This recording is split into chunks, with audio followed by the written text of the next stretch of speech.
Hello and welcome back to the Boatnik. This video is going to be probably a two-part video. This will be part one of working towards cleaning up the rub rail and resealing the hull to deck joint, putting the rub rail back on, restretching, all that. So there's just some odds and ends I had to do to work up to that. You know, taking off the green paint that was on that cove stripe and just some things like that. So this is the first part of, like I say, probably a two-part video. Hope you enjoy it. Thanks for watching. I started pulling off this rub rail where the previous owner caulked it in hard with 5200, 3 and 5200. I mean, he caulked it directly to the hull. Doesn't leak. But the problem is he did not stretch it back out to the full length. So it's about 3 inches short. And I guess the caulking set up and he just couldn't get it pulled. And he just left it like that. So I am attempting to get it off. I think I'm gonna be able to get it off, and I think I'm gonna be able to save the rub rail, which is the most expensive thing. Terribly expensive. I think I can, the silicone, I mean the 5200, I can peel it loose from the black rub rail, so that's a good thing. But the bad thing is all this crap here. That is going to be difficult to get off. Well, it's coming off with difficulty. Just taking my razor knife and trying to go in between the rub rail in the hole right there and just cut through. And then as I'm pulling it off, I'm just using my razor knife and just cutting any strands that are pulling until I get it to pull off. It's not taking that long to get it off, but it's not easy. I'm having to pull really hard at an angle like that right there. And then as it's coming loose, I take my razor knife and just cut the strands that are stretching. So this part, you know, it's not going to take forever. And the caulking will come off of the rub rail. It's going to take a while, but you can see right there, it'll just peel right off of it, and it peels off clean, or pretty clean. The problem is on the inside of it is just blobbed with it, so it's going to take a little while to clean out the inside of it. I have redone the rub rail hull to deck joint on probably 5 or 6 Com-Pac 23s. Somewhere in that range over the years. This is the first time I have ever seen anybody hard caulk it in like that. And again, you can see what I'm dealing with is just packed full. And as most of you know, 5200 holds really good to most things and is really difficult to clean up. Well, I've taped up some plastic down the length of the boat here, the Com-Pac 23 that I'm working on.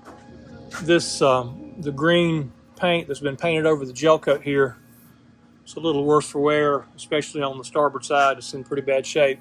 I'm going to put some paint stripper on it and get that off of that gel coat and just get it back to the factory brown gel coat before I do all this work up here on the hull to deck joint. Just be easier to get this paint off now before I put that rub rail back on. So I've got just some plastic sheet suspended there to keep stuff off the hull so bad, and just put, you know, taped in with some painter's tape. What I'm going to use, and I've never used it before, got some Total Strip paint remover. You may be able to see here there's a silver tape line right here,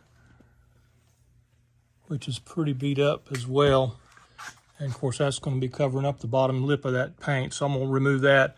I'm just using a heat gun to warm it up a bit. And then I'm going to use a flat scraper to get it off. I'm trying to be real careful because this can gouge the gel coat real easy. I'll show you the best way I have found to do this, messing with it a little bit, is if you put your blade at an angle like that right there, I'm able to kind of slice it sideways and it's coming off and just curling up, and I'm not having to scrape so much of the paint off. Like I say, just catch it with the blade at a bit of an angle like that, and kind of slide it sideways, and it's just curling it right up.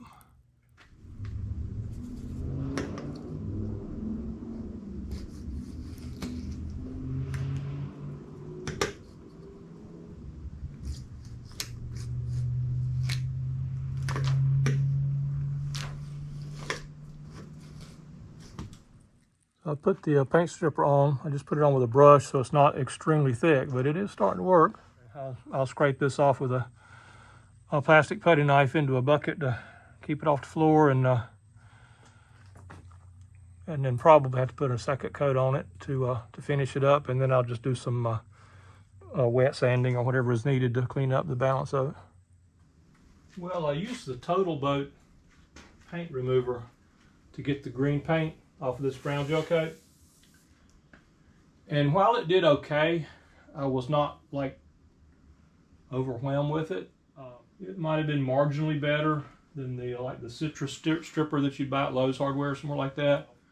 But I got it off. There's still just a tiniest little hint here and there of a place or two, like right there. There's still just a touch I need to work on, but I'm gonna wet sand it and then polish it out with my polisher, my buffing wheel, and then I think I'm gonna come back with the gold pinstripe around it here instead of the silver. Didn't particularly like the silver on that brown, but I'm fixing to take off the green name. Don't dislike the green, but I was gonna have to repaint. Plus I've got a blue bimini that I'm gonna put on it, and I've got a blue tiller cover, and I didn't want to go blue and green. You know, blue with the brown, I'm fine with that, but you know, I just had to do something with the green. Just show you what I'm doing here. I'm taking sander with some 40 grit paper, and I am sanding the outer edge of this hull to deck joint here.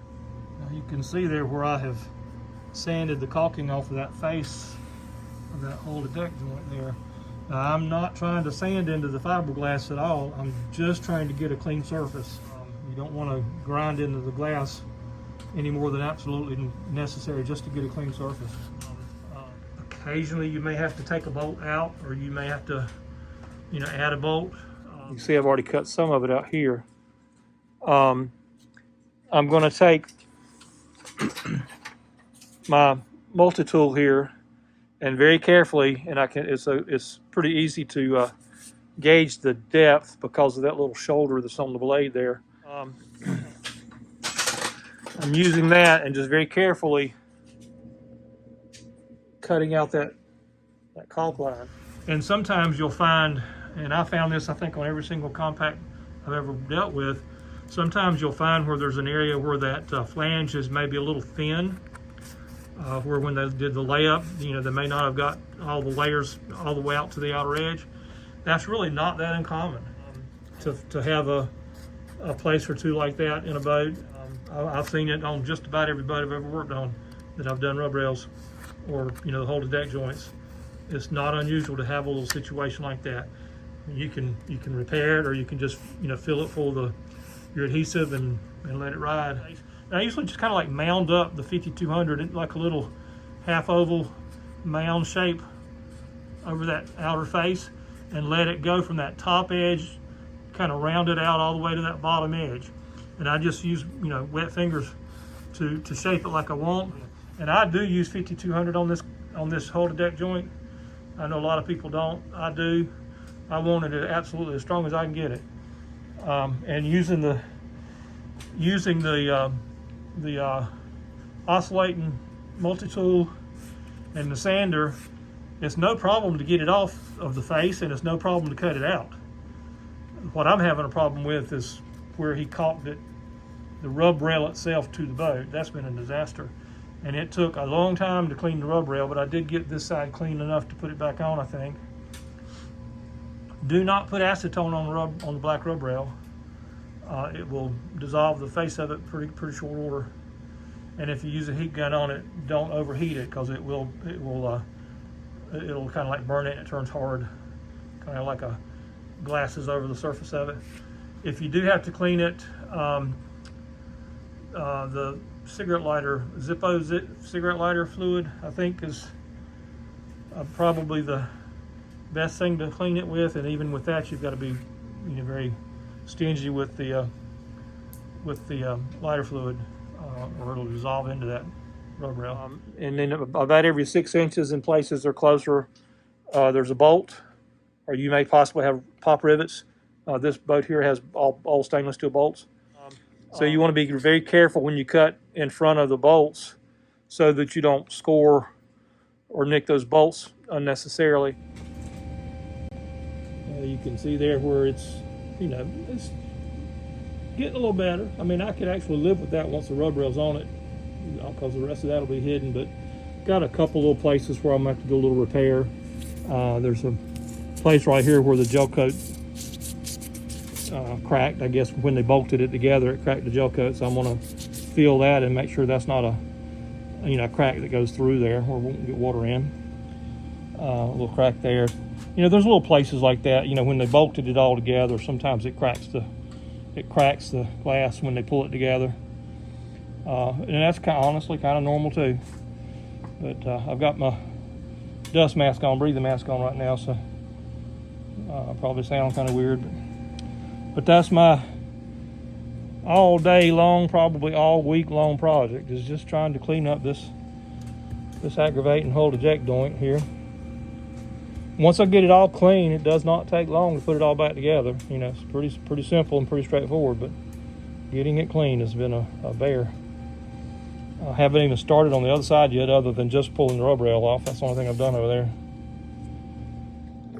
So what I'm doing here, see, that's already kind of cleaned off there. I'm taking the flat razor here on with the handle, and I'm just scoring between the gel coat and the caulking like that right there, as best I can, and as deep as I feel comfortable doing without getting down into that gel coat in that in that inside curve there. And then I take my razor knife and kind of peel it out like that, and then I spray this behind it. So I use my razor knife. I use my razor knife to kind of peel it out like that, to make an opening. And then I just spray a little bit of that chemical behind it, and then let it sit for 2 or 3 minutes. And then it softens up that bond and helps me be able to peel it out. Doesn't come out totally clean, but it's better. And then second coat hopefully will get rid of the rest of the little residual stickiness, and then eventually I'll go back and clean it with alcohol, and then clean it with soap and water, and clean it up, let it dry.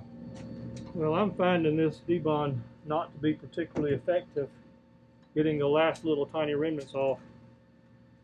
And what I'm doing, I'm using a bronze wheel, a wire wheel on a drill, and I'm using the bronze, so I don't have rusty streaks later. And then that's getting it down to the gel coat pretty good. It takes a little bit of patience, but and I'm also running it down this joint here to get any dust or debris out of there as well that I missed. And then I'll come back and I'll clean it real good with acetone, and that'll get the that metallic sheen that sometimes a wire wheel can leave on the gel coat. The acetone usually takes that off. Remember, wear safety glasses when you're doing stuff, especially like this wire wheel, because they can lose a wire on occasion, and it can stick in you. And dust mask or whatever. Look after your own protection.